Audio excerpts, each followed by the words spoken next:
Hello guys, welcome back to my channel at isa na namang panibagong araw ngayon guys. At ngayong araw guys, mag-meter test tayo sa 3-piece induction motor guys. So gamit ang insulation resistance tester o meter tester guys. So ang dapat talaga itawag dyan guys is insulation resistance tester. So ayan guys, so before tayo magsimula, buksan ko yung takip ng ating 3-piece motor guys. So ayan, malapit nang matanggal lahat yung mga tornilyo guys.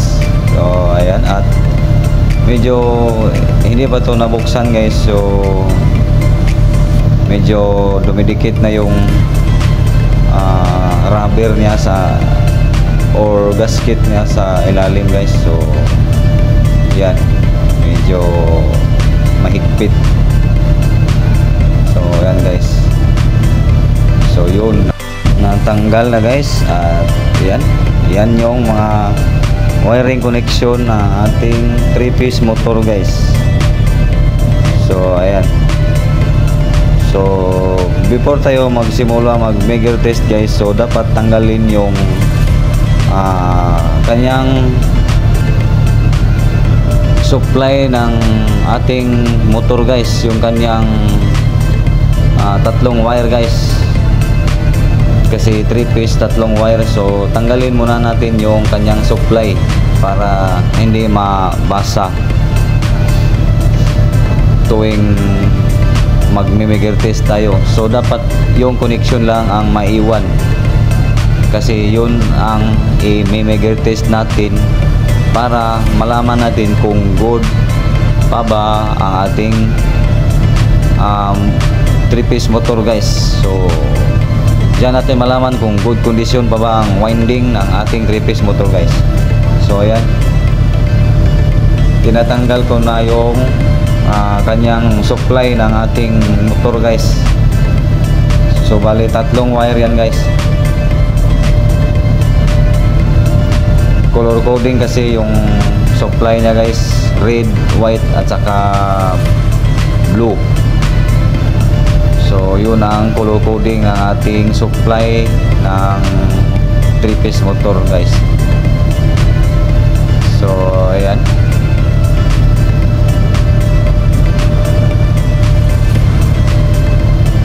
gamit ang Phillips screw guys. So para mabilis na tanggalin yung mga tornilyo ng ating supply.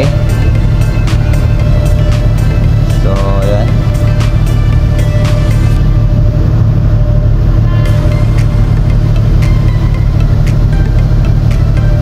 so ayan guys, at yung kasama ko ay nagre-ready na sa kanyang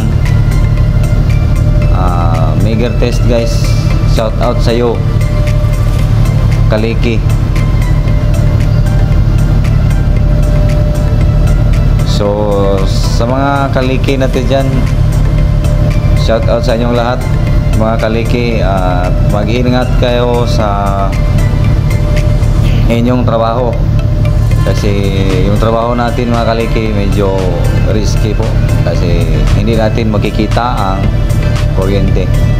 So doble ingat tayo sa pag-wiring at kung ano-ano ang ginagawa natin. Sa tuwing mag-wiring tayo, dapat isipin natin na yung wire natin ng ating ginagawa o ating tinotroubleshoot, isipin nyo lagi na yung wire ay live. So yan, para safety po tayo, safety first po mga kaliki. So ayan, natanggal na natin yung mga tornilyo sa ating wiring supply. At yun ang ating mga kasama dyan mga kaliki. Shout out sa inyo mga kaliki. Shout out po pala sa lahat ng mga crew dito sa barko guys. So shout out sa inyo mga ma'am, sir, at lalong lalo na sa taga engine. Shout out sa inyo mga sir. So importante sa trabaho guys ay yung teamwork para yung trabaho natin ay mabilis lang matapos at medyo hindi ka mahirapan masyado. So ayan guys, so tanggal na ang lahat ng terminal side supply. So ayan, ito na guys, simulan na natin pag megar test. So ayan, ikabit muna natin yung negative side ng megar test sa body ground ng ating motor. So ayan, so isiset natin yung megar tester natin sa 1000 mega ohms. So ayan, so before tayo magti-test ng winding, so ground check muna natin.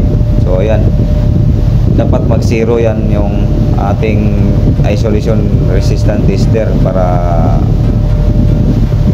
malaman natin kung good ang grounding check natin, good ang kanyang ground. So ayan guys, so simulan natin sa line 1 yung connection ng motor. So ayan guys, so ayan, nasa 900 yung reading ng ating megar test. So ayan, yung line 1 sa positive, doon tutusok yung positive side sa line 1 ng koneksyon ng ating motor, at yung negative side naman ay nasa body nakadikit. So yan,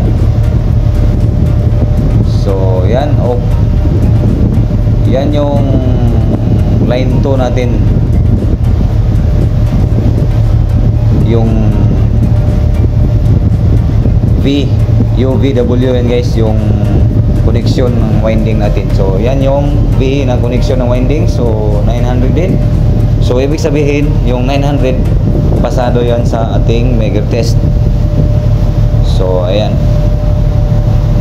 so sa line 3 o sa W, so yan, may reading siya na 900 din. So ibig sabihin okay ang lahat ng windings ng ating 3-piece motor. So ayan, so yan guys, sunod na mga leads. So bali 3-piece 6 leads po ang out ng motor na ito guys. So yan guys, yung X na side, so yan XYZ to, ito guys, yung kanyang tagging, yung linya ng coil niya XYZ. So ayan, meron ding 900. So ibig sabihin good lahat yung coil natin guys, yung coil ng winding ng ating motor guys, good. At pagkatapos ng megar test lahat ng mga leads out ng ating 3-piece motor guys, so nalaman natin na walang problema at goods lahat, pasado lahat yung kanyang coil winding. So tapos na guys, so iligpit muna natin yung megar test natin at ibalik yung kanyang mga supply ng ating motor connection, ibalik natin sa dati para walang problema at babalik din sa kanyang dating original na linya guys. So ayan, dapat hindi magkabaliktaran yung kanyang linya guys, yung pagbalik natin, para walang problema yung motor natin guys. So yun, at dapat ring higpitan ng pagkabit ng tornilyo para hindi mag-lose contact ang mga connection. So yan guys,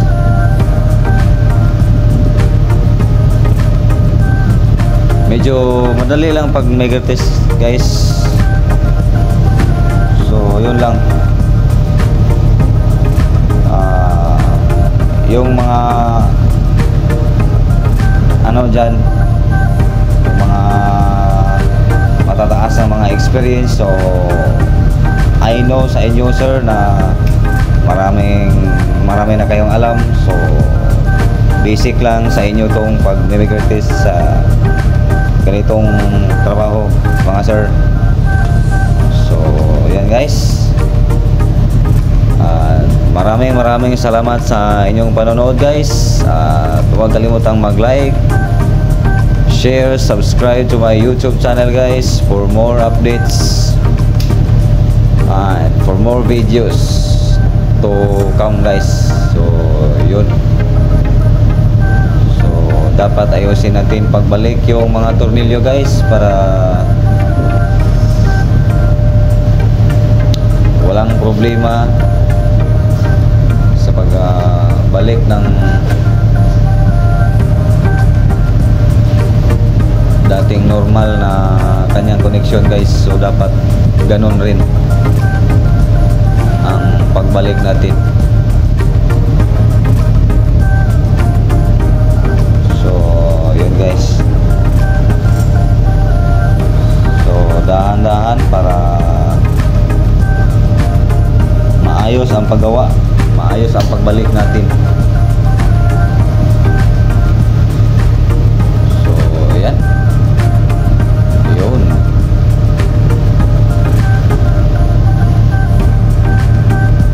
So sa mga hindi pa naka-like, share, subscribe, comment, please huwag kayong mahiya guys. Comment down below and don't forget to subscribe to my YouTube channel guys.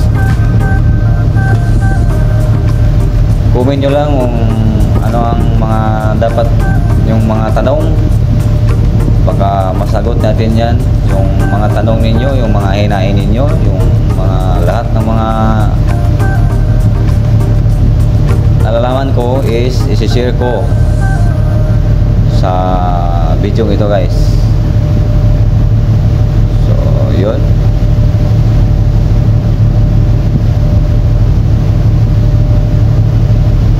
so yan, yung isa na lang ang linya yung kulang, at sunod natin ibalik yung kanyang cover ng ating connection.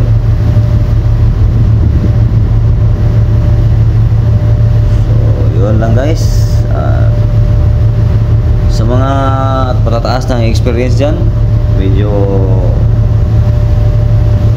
kabisado muna ninyo itong mga gawain na ito guys. So yan guys, ibalik na natin yung kanyang cover, yung takip, at hipitan muna natin yung mga connection guys.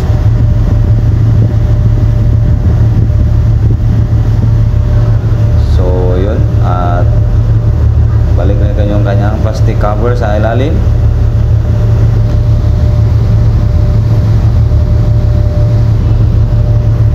para safety po. So yun,